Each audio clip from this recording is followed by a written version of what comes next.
Okay, let's get this show on the road. So thank you all for joining us in what I believe is now our fourth installment of our virtual seminar series. I want to thank Ray Friedman for having this idea and assisting us in pulling this all off, and all of our facilitators along the way that have participated and will in the coming months. We do have additional entries into this virtual seminar series to come. So before I hand this off to Michel Mann, I do want to give everybody and just a reminder and alert that our call for papers deadline for our Ottawa, Canada conference is on February 11th. You can find that call for papers, the link to your call for papers in the chat box there in the room here. And the conference itself will take place at the Ottawa Marriott, and it'll run from July 10th through 13th. Now, for anybody who might be on the fence in terms of just how a physical conference is going to take off in the midst of COVID, hopefully moving towards post-COVID environment, we are seeing a really phenomenal turnout so far leading up to our call for papers deadline. So it's looking very, very good. I do also want to make mention that we are recording this session. So if you don't want to be seen or heard, by all means, feel free to turn off your camera. But otherwise, we would love to see your faces. We'd love to hear your voices and your engagement as we get into the question and answer portion of it. I will be editing this, so anything that happens towards the end of it, as I allow this to run, don't need to worry about that. I'll take all that out.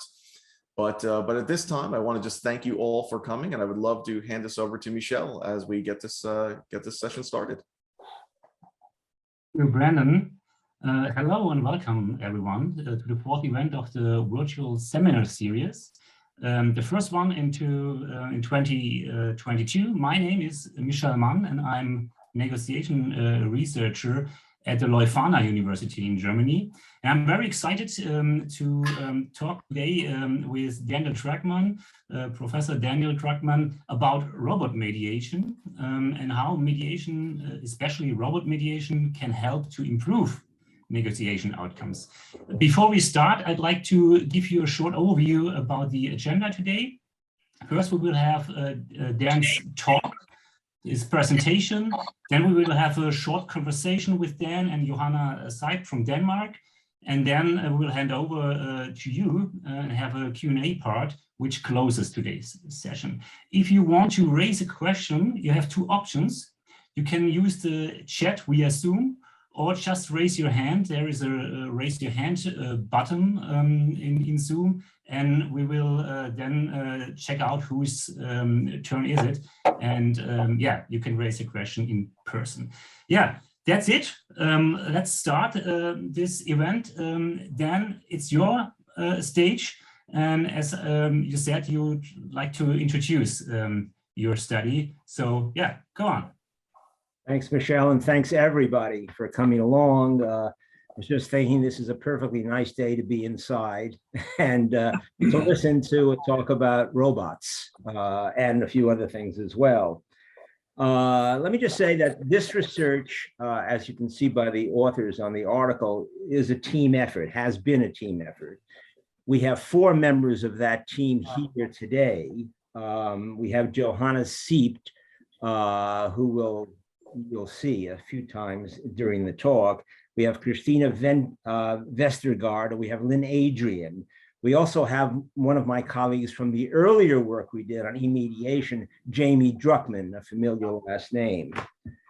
What I'd like to do before we get into the slides and some of the technical stuff is just to give you a sense of what robotics, how it happened, what it is, very briefly. Human Technology Interactions, HRI, which is an acronym that I've begun to get used to using frequently, is part of what I would call the human condition. We've been inventive in the evolutionary sense of progress with each new generation. Much of my own schooling consisted of paper and pencil note-taking. Then we went to typewriters, then to huge vacuum tube computers that could even play chess. I actually programmed an IBM 7094 and Fortran in my first year of graduate school. Then we moved on to microchips empowered PCs, and then to all these interesting tiny little phones. We rode bicycles and scooters until we were old enough to drive cars. Then we went back to bikes in an environmentally conscious world. And so it goes. We're not strangers to technological change. But then robots entered our lives, in the last 10, 20 years or so. This seemed like a sea change in technology development. We went from technologies over which we were in control as programmers or drivers to what I think of as semi-autonomous agents called robots. What were we to make of these technologies? We went through a similar progression in our own mediation research project. We went from a synchronous version of a screen mediator with survey questions and things like that to an asynchronous and more sophisticated version of the programmed of the screen program. And then we moved on to programmed robots. All versions were guided by the same model, the same survey questions and the same algorithms. We got very interesting results on negotiated agreements with the various screen versions, but even better results with the animated robot. And that's really interesting. Above all, and without ignoring the practical and ethical concerns, we were curious about these findings, just as curiosity was aroused by the robot in our experimental negotiators. The robot produced better results than a screen or a human mediator. And I'll tell you about that in some detail. So then, how did the robot mediation happen? How did we begin? Where did this project come from? Well, my team, our team on electronic mediation took a break from our work for a few years. Out of the blue, I think it might have been 2016 or so, I heard from my colleague in Denmark, Johanna Seibt, about a project on robotics. She was geared up to write a proposal for a grant from the Carlsberg Foundation. Yes, that is the beer company. And asked if I wanted to participate. My curiosity got the better of me and I accepted her offer. Lo and behold, the grant was approved, probably to our surprise. The project consisted of many parts with wide international participation. Our particular part was on robotic mediation. We put together a team that consisted of our Vienna colleagues and our Denmark colleagues, a large team. We were off and running, or so we thought. We designed a classical experiment consistent with the earlier work we had done on electronic mediation. All we thought we were adding to this structure was a robot mediation condition. It turned out that this would be far more complex than we could have anticipated.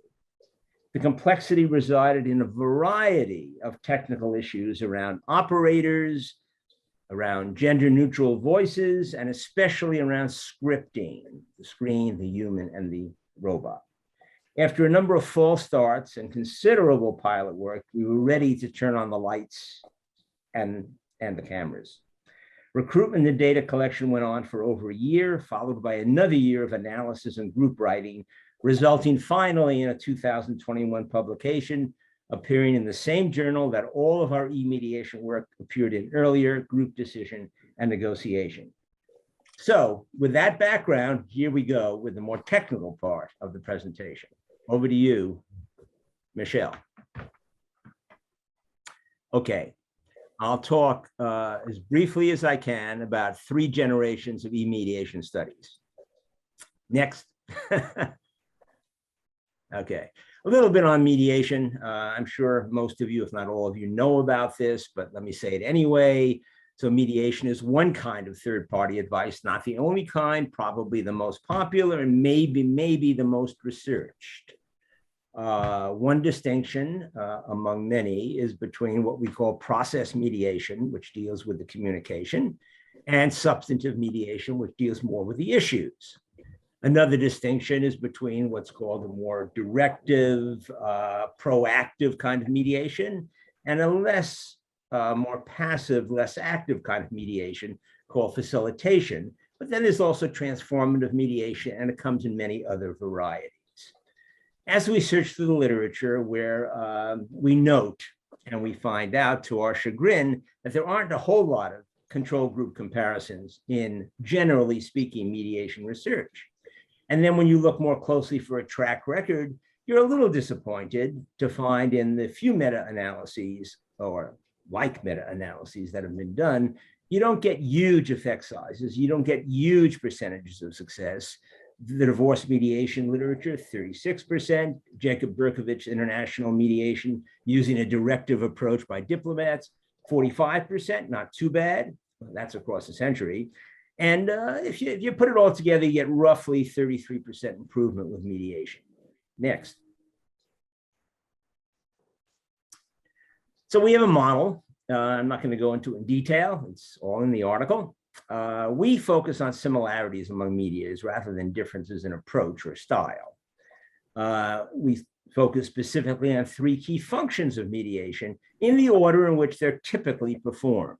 So one is diagnosis, and we're interested in diagnosing the negotiation or the conflict in terms of how much flexibility is shown by the negotiators. That's then linked to an analysis. We do an analysis of the sources of conflict. Does the conflict primarily reside in issues, in process, in the situation, in the parties, and so on? Then we go on to another link after they make their selections, and we give advice. And there are 9 advice windows, and that gives you an example of what they are. All of these things are linked tightly by a set of algorithms. Okay, next. Why robot mediators? Well, I already talked about advances in technology and application. This is becoming a very popular topic for research as well as practice. We've gone well beyond Herb Simon's computer chess players, which I knew about when I was in graduate school. We add animation to our old computer screen mediation, thinking that, well, at least it'll be more user-friendly, even if it might not be more effective. We're interested in complementary roles with robots and humans working together. I'll talk more about that a little bit later. And what we're doing is extending probes on how humans interact more generally with technology, being sensitive also to various issues of attachment. And then there are practical issues, which I'll talk about a little bit later as well. Next. So quickly, the first generation of experiments, we began that work in the late 1990s with a small grant from the US Institute of Peace. We developed a prototype. We published a paper in 2002. And then we did a larger 3-experiment evaluation study with Jamie Druckman. And that was a study to evaluate our 3 functions: diagnosis, analysis, and advice. We compared mediation by humans in screens, and we also had just advice, which is typically how people think of mediation. Mediators give advice. And we found, generally speaking, that screens did produce more agreements on most issues than human mediators, and more than a control condition.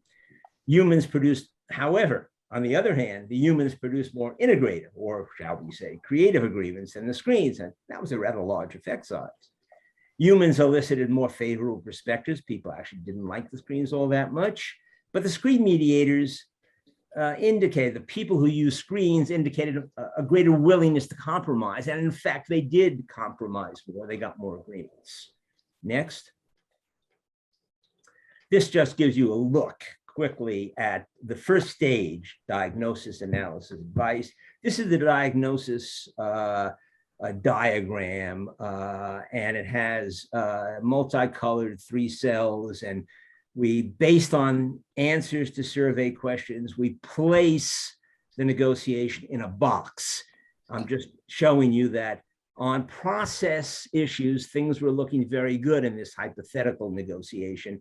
On the issues themselves, because they were difficult issues, things didn't look quite so good. So we're ready now to move on with an analysis about why that sort of thing happened. Okay, next.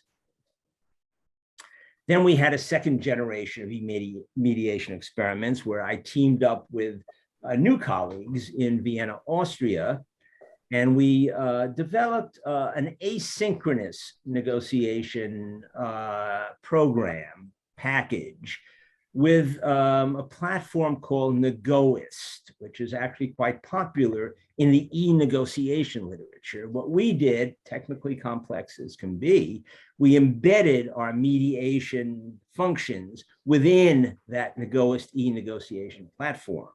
So what did we find in these experiments? Well, we got some interesting results. We got larger and more reciprocated concessions made by the screen mediator, which we call Vienna, NA, negotiator system, which is our previous system. The key type of advice followed was about fairness, so that's interesting. We found the early use of the mediation system produced more reciprocated concessions, and we found that larger concessions were made when the type of advice sought dealt with the sources of their conflict. So it sounded like the NA, this more sophisticated version of negotiator assistant, was having pretty good effects. It seemed to be pretty effective. Next. And now we're into the third generation. This is a Telenoid robot, which is manufactured in Japan. And we introduced it in our next experiment. I already gave you a little bit of a preview on how we did that. It was a classical experiment. We had a screen condition using VNNA. We had a human condition scripted in more or less the same way as the screen. And then we had this new robot condition. And then we had a no mediation control. So 4 conditions in all. And as best as we could possibly do it, the scripting for the mediator was the same. It was a generally speaking large experiment, 254 dyads, not bad. Took a long time to collect that data. We balanced it very carefully by gender. It was a very technically complex experiment that took well over a year to collect all the data, including subjects who didn't show up, had to be rescheduled, all the usual problems with experiments. The scenario we used was a demerger, not a merger, but a breaking apart of 2 owners of a pharmaceutical company. They broke apart because each one wanted to deal with a different kind of disease, either diabetes or Alzheimer's, and they had personal reasons for wanting to do that, but they couldn't agree on which disease they would move forward with. So there were 5 issues that divided the principals. The negotiation was actually done by representatives of the principals, whose names were Peter and Sarah. So it was representative negotiation, which is typically done in these kinds of negotiations. The most important issue of the 5 was who was going to own the patent for developing new technologies, and that was a source of considerable conflict that often usually did not get resolved. We had only 2 rounds of negotiation. We set it up in such a way that round 1 would lead to an impasse, and when it didn't, we didn't include that data in the experiment because there was no mediation. And then we took a break for the mediation, about a half hour or so. Then we had round 2. They came back and they negotiated either to an agreement or to an impasse. And that experiment took about 2 hours. Next. This gives you a look at what this is a generic kind of diagram of a person sitting in a chair. There's our Telenoid, and there's the operator. The person can't see the operator, neither can the Telenoid. Next. So there's the operator in a different room, and there are cords, cables underneath the ground through the walls that connect the operator to our friend here, the robot. And there's a negotiator sitting and talking to the robot. Next. Okay, let's have a look at this. Over to you, Johanna.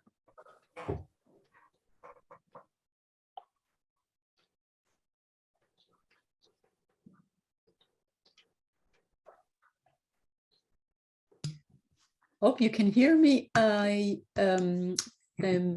Since this conversation is in Danish, I want to mention very quickly, the woman that you will see in this video mentions to the robot that her daughter is ill and thus will miss mathematics classes. The robot suggests participation in Skype as a solution and then offers to do math tutoring him or itself. But then the mother declines and the robot is disappointed. So this is a video from, obviously, from a different experiment that we had available. Jeg er virkelig bange for, at Mette, hun er ved at komme bagud i skolen igen. Fordi nu har hun været syg, i hvert fald i 2 uger er det, og der går nok en uge mere, før hun er klar til at komme tilbage. Jeg er ked af at høre, at Mette er syg igen. Jeg kan godt forstå, at du er bekymret. Hvor gammel er det nu, hun er? Jamen, hun er 9 nu, så hun går i 3. klasse. Og Ja, jeg tror så mest, det er nok matematik, hun er mest bange for at komme bagefter af. Måske at hun kunne være med i matematiktimerne over Skype. Ja, jamen det var faktisk en god idé. Så jeg tror, at hun er nok ved at være ret nok nu, så jeg kan følge med egentlig. Ellers så vil jeg også gerne undervise hende. Jeg elsker at undervise. Jeg er god til matematik. Ja, det ved jeg godt, du er. Men jeg tror, alligevel så tror jeg, det er nok bedre, hvis det er en af lærerne på skolen, der hjælper hende. Jeg vil ellers være rigtig god til det.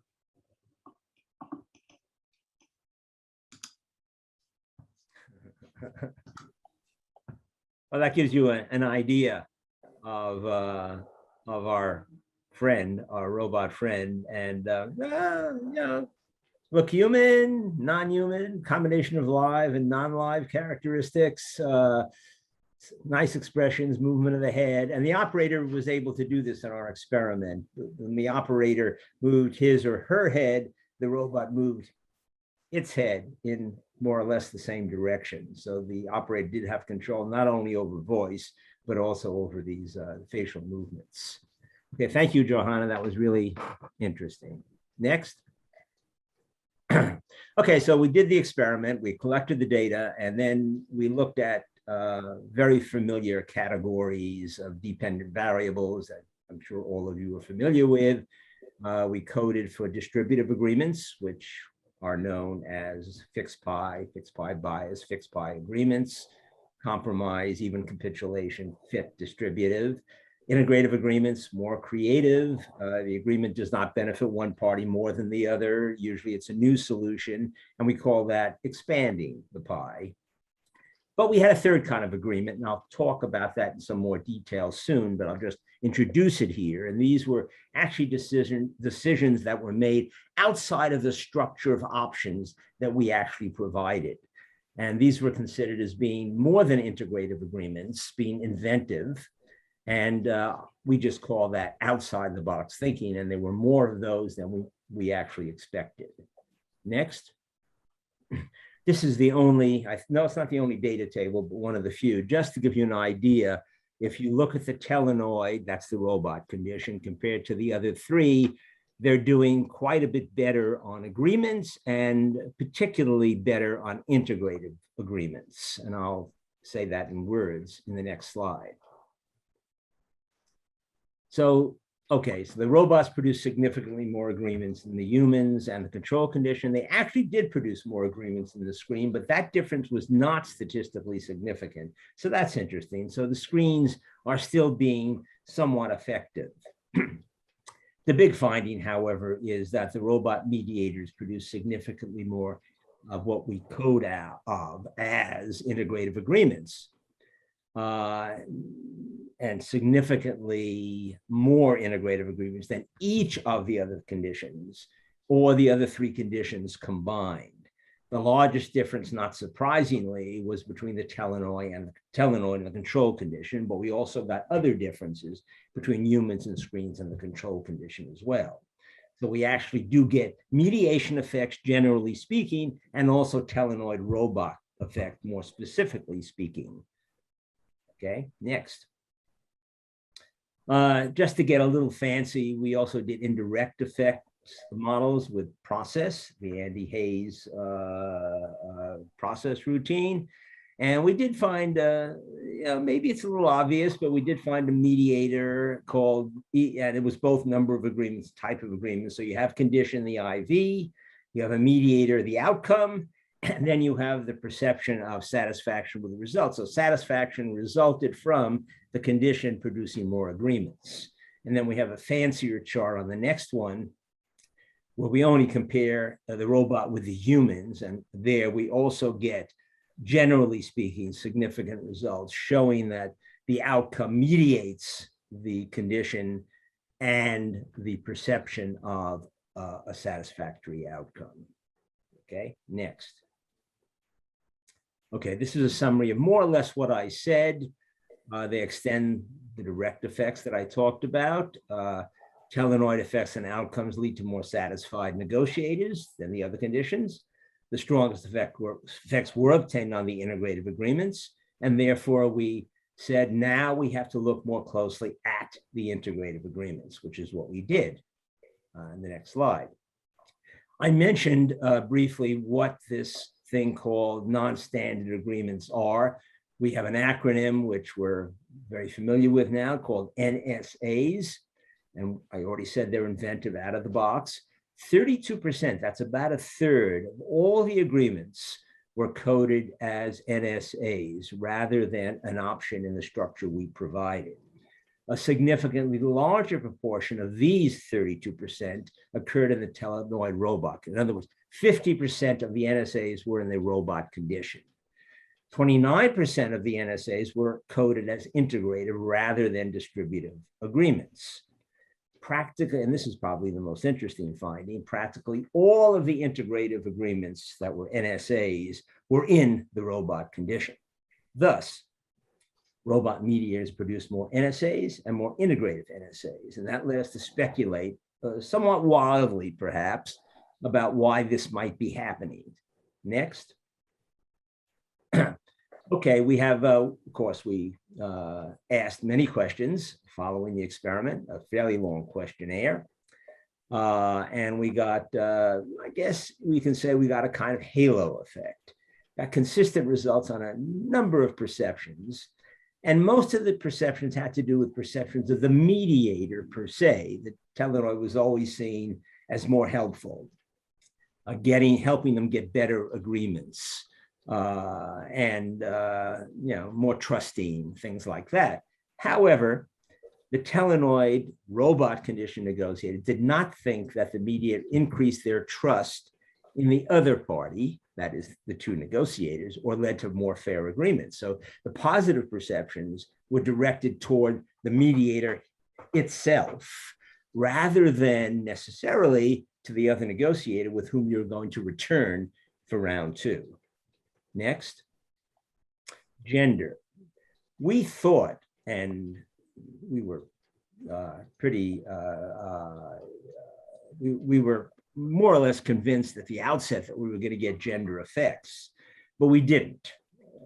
So we didn't get gender effects. And this had to do both with the gender of the negotiator, subject in the experiment, and also with the gender of the voice that they were hearing. And we balanced that so we have an equal number of sessions with a male voice and a female voice. We had a very difficult time trying to get a gender neutral voice, one of the problems with this kind of research. However, all was not lost. We did get interesting, if counterintuitive, gender differences in perceptions, not in outcomes. The male mediators and male voices were viewed as more helpful. That's interesting, in addressing problems. Interesting that these perceptual effects were actually stronger for our female than our male negotiators. Now, that is really counter to what we find in other studies, and for some of us, our own ideologies about, let me not go there, but let me just say that the females thought the male voices were more effective. That's an interesting finding. Still don't know quite what to make of it. Next. Okay, so novelty is kind of where this research is heading. The mediator did encourage more, shall we say, creativity if you equate integrative agreements with creativity, and we do. And it also led to more divergent thinking if you equate divergent thinking with the non-standard agreements.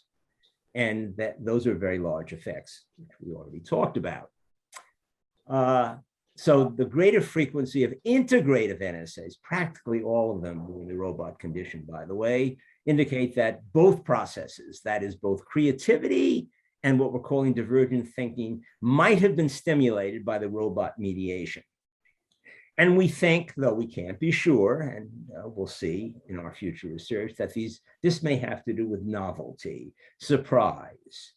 Some previous research, but not a whole lot, shows connections between novelty and divergent thinking as opposed to convergent, let's say nonlinear thinking. But there's not a whole lot on that. There's also current neurophysiological research which suggests something what they call creativity boosting effects of novelty, However, these studies were not done in social settings anywhere similar to the kind of scenario that we created.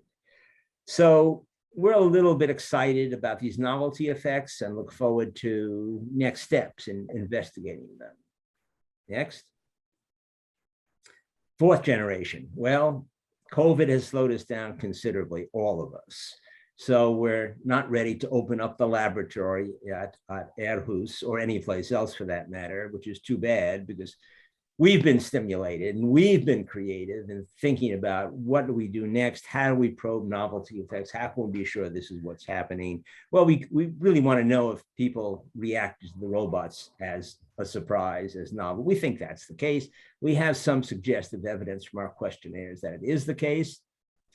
But it might not be a bad idea to just run an experiment where we prime divergent thinking and we prime convergent thinking and compare that to a no mediation control and see if we get more NSAs and more integrative agreements. And we can do that within the robot, within the human condition. That's one experiment just to see if divergent thinking and creativity lead to more of these agreements. Different types of robots, well, it would be nice if we could vary the appearance, vary the voice, and play a little bit with the animation. We're slowed down now, so we're not able to do that. Nice to think about it. Of course, we had one setting, one kind of scenario. It was demerger. It was a business breaking up. And a lot of our negotiators did reach an agreement, but what would happen if this was a multilateral negotiation? If it was done by teams, if the context was one more familiar to me, an international context. And what about field experience? Well, it's very, very difficult to bring our robot into a community mediation center. We've thought about it. Adrian is with us, and she has thought a lot about the possibility of doing that, but that's going to have to be on hold as well. So we're waiting for the time when we can do this fourth generation. Next. There are practical implications. The idea of sending a robot rather than a human into a dangerous situation, hostage negotiations. We just heard about one in near Dallas, Texas. Robot mediators, maybe they unfreeze intractable conflicts. Maybe the novelty leads to that unfreezing effect. We don't know, but that's an implication. Maybe robots would be more acceptable in some ways when parties are reluctant to involve third parties, and humans in particular. And we're thinking about human-robot teams, the complementary aspects of it, the kind of good, hard, soft, good cop, bad cop strategies. And there are many more. So there are practical implications. Next. Some takeaways. I think one of the main ones really is a procedural or technical takeaway. I actually think that experimental research with robots is possible. Indeed, it's feasible. We went through an awful lot to get here, but we're happy to say that you can do this kind of thing. And I mentioned before, voice is a problem. It's very difficult to create gender-neutral robots. We handled it in a different way. The statistical results suggesting the possibility of creativity and social conflict is interesting. There's not a whole lot of research on that. And for me and those of us who worked on e-mediation in previous renditions in earlier studies are quite happy to know that our three-part model of diagnosis, analysis, and advice actually works quite well with Telenoid robots, better than with humans and screens. I don't know why exactly, but that's an interesting finding. And then finally, last slide. Future, this is human-robot interaction research. Role played by experiments and opening new research areas, how best to explore novelty effects, and I talked about that a little bit. And the idea that Johanna in particular has been writing a lot about is this notion of fair proxy negotiation and robots as stand-ins for humans and maybe other types of mediators. Good to explore that further. And the difference between getting mediation statistical effects for mediation and statistical effects for robots, and realizing that the type of mediation platform probably, at least we show that it does make a difference, but it's a particular kind of platform. It's not the mediation approach or style. So that concludes the formal presentation. I turn it back to Michelle for some questions, and we'll open it up to everybody. Thank you. Thank Dan. you. Excellent work, very inspiring and interesting. And I'd like to address one question of mediator neutrality, because as a guy who is not very informed about mediation and not an expert in that field, I would say mediation and acceptance of a mediator might depend on the perceived neutrality of the mediator. And one could assume that a robot has some advantages over a human. What are your thoughts on that? I'm going to hand this over to Johanna for this one. All right. I think I want to differentiate, sort of split up this question into three, Michelle. First, one can ask whether we have reasons to assume that pre-conscious perceptual biases can negatively influence perceived mediator neutrality. And here one can say, yes, we do, for the case of a perceived bias due to gender, which was our focus here. We have a couple of studies that confirm that.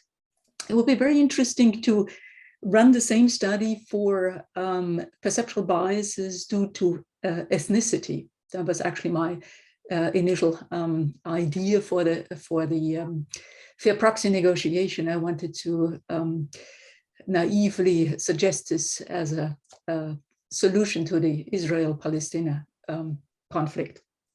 Okay, the second question to ask here is whether we can design humanoid robots in such a way that our pre-conscious perceptual biases are mitigated or eliminated. And again, here the answer is that this is plausible partly on neuroscientific grounds, which another member of our research team has shown, and partly also since HRI research, so human robot interaction research, shows that people react to the relevant perceptual cues in robots just the way in which they react to these perceptual cues in humans. So one can say if the relevant perceptual cues are removed, the projective mechanism of perceptual bias cannot get off the ground.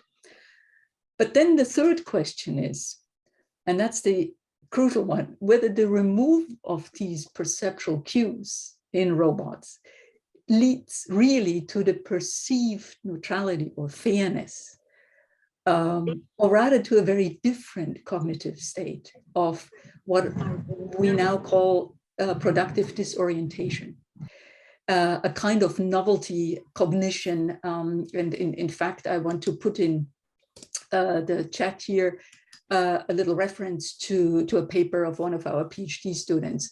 So we simply do not quite know whether the removal of these perceptual cues is really sufficiently reliably correlated with perceived fairness. No. Thank you, Johanna, for your answer. Because we are running out of time, I would raise another question with regard to the practical implications. I'm coming from the field of practice, business-to-business negotiations, where you often have the problem that conflicts are escalating. And some recommendations are that, yeah, you need to have a certain ripeness of a conflict to be successful in mediation. And I was thinking about whether it makes sense to use robot mediation quite early in the conflict, in the negotiation, in order to improve the agreements. Maybe you have some thoughts on this idea. Sure, I think that is a good idea. You might remember one of the slides earlier on showed that in our second generation of research, we found that the electronic mediator actually was more effective in early round negotiations. Actually, the largest effects were obtained there. So there is some suggestive evidence that this is timing is very important, and maybe before the conflict gets too hot, And when it's ripe, that's the time to introduce mediation in general. Now, I don't know if robot mediation or electronic mediation would be more effective necessarily than human mediation in complex conflicts, but there's evidence to suggest this may be the case. Thank you again. So I'd like to open the Q&A session. So please raise your hand if you would like to ask Dan or Johanna about the study, or just use the chat to raise a question. We'll give it a try. Yeah, Sabine, it's your turn. Hi. So I was wondering whether you could share your own ideas about what are the relevant cues here that may drive these effects. What are the relevant cues of the robot? Just watching it in the video that you shared, my impressions were first, it looked like it was listening very closely, which maybe, it just had that expression of intense listening. Maybe that's one factor. The second idea I had was maybe it's about the lack of negative emotional expressions, because I didn't see them in the video, but is the robot actually programmed to express any negative emotions? And just the lack of those types of expressions may give it a less harmless, less threatening persona. And maybe these are just two ideas I had, but what are your own ideas about what is driving this effect psychologically? Thank you. Great questions. Let me pass it over to Johanna again and let her at least begin responding. I think, I mean, we started out with this hypothesis that it would be somehow this perception of fairness, but in the meantime, actually, quite a few teams in HRI have discovered that not just this robot, but also other types of robotic platforms create what is called now technically a relief from social desirability bias. So interestingly, people experience their interactions with a robot as providing cognitive and emotional relief, because they do not have to second guess all the time how what they say will be perceived.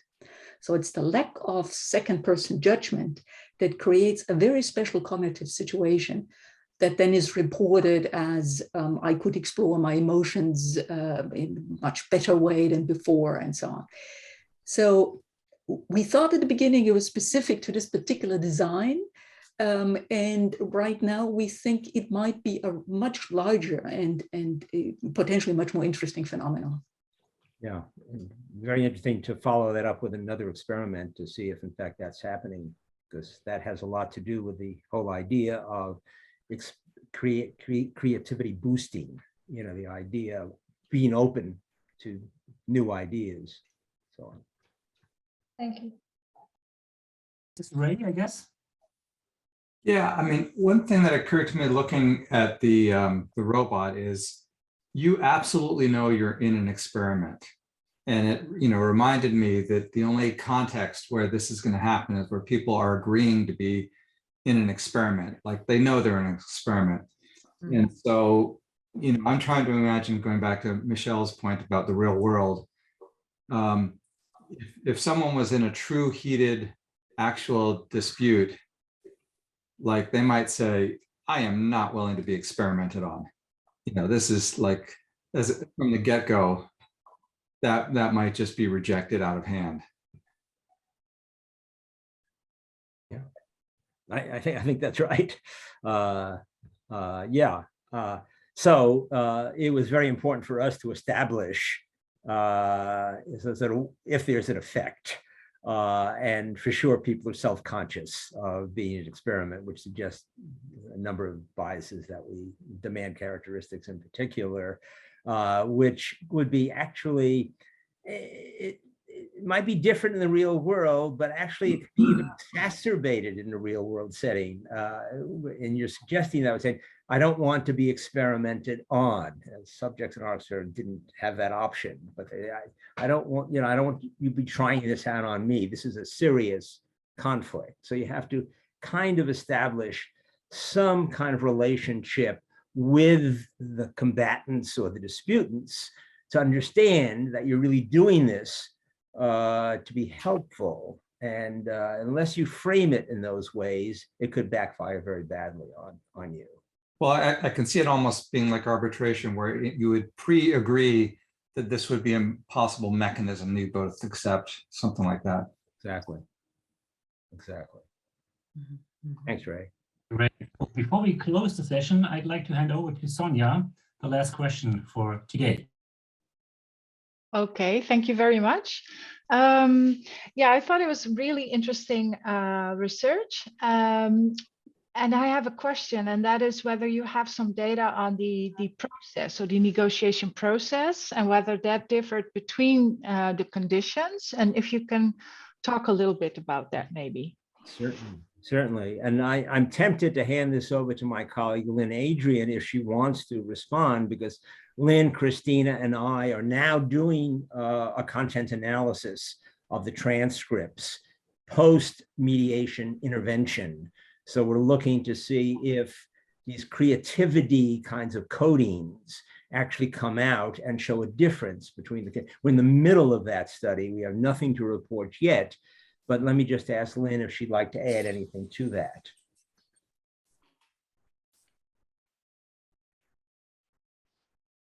Lynn, are you there? Nope. Okay, in any event, yeah, we are doing that. We don't have anything to report, but that was one of the missing things from our study. It was a study of, as you know, it was outcomes. It wasn't so much process and perceptions. One thing at a time, and this is something we can do even during COVID, because we have the data. We don't have to collect new data. But thank you for the question, Sonia. Nice to see you. Can we get one more question? One more question, and then call it. Good. Is there a question? I'm not sure. Mary. Sure. Hello? Yeah, Mary. Yes. So yes, I'm still thinking about the preference when you were talking about cues from the robot, that females seem to have a preference for male voices, and my work involves like it's practical direct interactions with, say, executives or board members. And in many cases, when we are working with the whole issue of gender on boards and helping women in terms of their presentation style, we often find ourselves working with them so that their voices are not high. So professionally, the voice has to come down. And I'm wondering if it would be interesting for me to hear the difference in the robot male and female voice, because without a doubt, if the female voice is too high or too soft, it's communicating something quite different than a professional expertise or authority. And why is another question, but it's just on a practical level, that's something we focus on. So for those of you who are involved in this experiment, I'd be curious to hear what's the difference in the voice between the male and female. Yeah. So in general, yeah. But it just crossed my mind as I was thinking about the results, which were a surprise. Yeah, that's certainly a surprise. Yeah, I mean, there was a male voice and there was a female voice, whether, I don't know about the pitch, or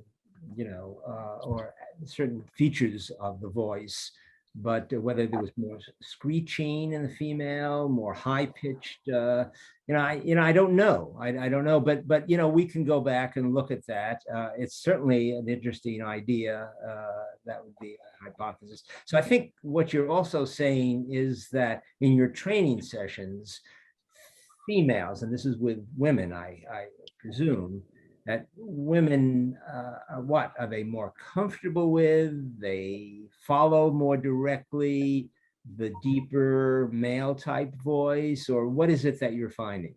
In general, in mixed company, just in general, professionally, lowering the pitch of your voice is considered more professional, and males and females both react to a lower pitch voice. Okay. And I'm sorry, I don't know the psychology, the deep psychology of that.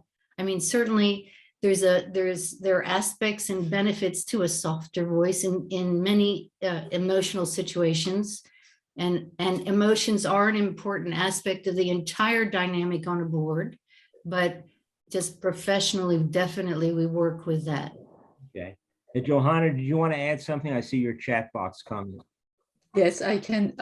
Wonderful question. We're doing at the moment in a different context experiments on the effect of pitch, but also the effect of prosody. So we found, for instance, that people are more creative if they're spoken to by a robot, male voice, that is less flat or has more emphasis and prosodic pressure than another voice.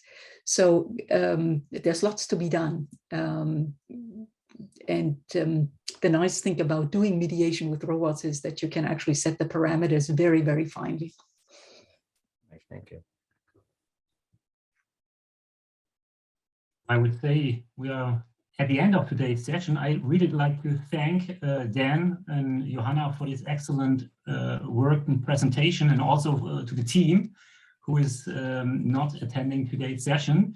I'd like to encourage you to give a big applause to Dan and his team. Yeah, of course, we will inform you about the next session, which was planned to happen in February. We will have there an email from Brandon, I guess. And yeah, thank you for tuning in today. Stay healthy and see you in the next session. Bye. Thank you, everybody. Virtual applause.